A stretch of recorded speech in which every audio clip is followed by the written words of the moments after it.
এই দেখো বন্ধুরা, তোমরা সবাই বলো যে আমার শ্বশুর শাশুড়ি কোথায় থাকে।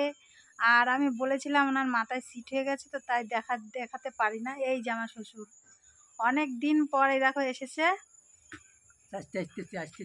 এই যে এটা আমার শাশুড়ি আর এটা আমার শ্বশুর মশাই। এই যে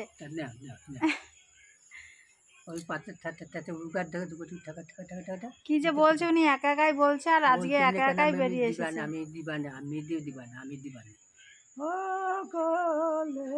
আবার এই যে গান গান করছে দেখো।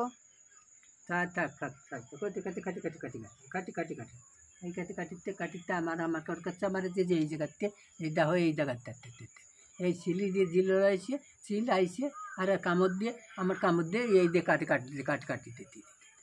দেখেছিস তুই দেখেছো? সেদিন বললাম, তা আজকে যে বলেছিলাম উনি উলঙ্গ হয়েই থাকে, ঘরে থাকলে উলঙ্গ হয়েই থাকে। অনেক দিন পর বেরিয়েছে আর এখন ঠান্ডা পড়েছে দেখে হয়তো আমার শাশুড়ি জোর করে এই জামাটা পরিয়েছে। তাই জামা পরাতে গেলে কয়টা মার খায় তার ঠিক নেই। আর এই যে ধুতিটা, এই ধুতিটা পরাতে গেলেই মার খায়। আর এই ধুতিটা কতবার খুলবে আর কতবার পরবে তার ঠিক নেই। ঠিক আছে, দেখো। আর এটা তো আমাদের বাড়ি, তোমরা সবাই জানো। এই যে